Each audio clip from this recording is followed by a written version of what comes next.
Hello hi friends, பாருங்கள் கொய்யாப்பழம். இது என்னென்னு பார்த்தீங்கன்னா வத்தப்பொடியும் உப்பும் போட்டு இது கூட கொஞ்சம் சாட் மசாலா மிக்ஸ் பண்ணியிருக்கிறேன், போட்டு வச்சது. அதில் கொய்யாப்பழத்தை நம்ம டிப் பண்ணி சாப்பிட்றப்போ செம்ம டேஸ்ட்டாக இருக்கும். கொய்யா காய் தான் சாப்பிட்டா நல்லாயிருக்கும்னு சில பேர் நினைப்பாங்க. ஆனால் பாருங்கள், என் பொண்ணு இப்போ அப்படி தான் சாப்பிட்டுட்ருக்குது. கொய்யாப்பழத்தை நம்ம இந்த மாதிரி பொடியில் டிப் பண்ணி சாப்பிட்றப்போ பாருங்கள் டேஸ்ட் எப்படி விட்டிருக்கு. டேஸ்ட்டு செம்மையாக இருக்கும். நம்ம மிக்சரு சேவு ஏதாவது ஸ்நாக்ஸ் சாப்பிட்ணுன்னு நினைக்கிறப்போ மிக்சரு சேவு அந்த மாதிரி சாப்பிடுவோம்.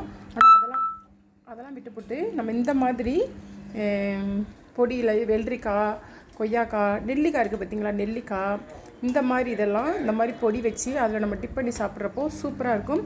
நீங்களும் ட்ரை பண்ணி பாருங்கள். எத்தனை பேர் இதை ட்ரை பண்ணி பார்த்துருக்கீங்க அப்படிங்கிறது எனக்கு கமெண்ட் பாக்ஸில் மென்ஷன் பண்ணுங்கள். அதோட டேஸ்ட் எப்படின்றத சொல்லுங்கள். ஓகே ஃப்ரெண்ட்ஸ், இந்த வீடியோ பிடிச்சிருந்தா லைக் பண்ணுங்கள், ஷேர் பண்ணுங்கள், கமெண்ட் பண்ணுங்கள், மறக்காமல் சப்ஸ்கிரைப் பண்ணுங்கள். ஓகே, பாய்.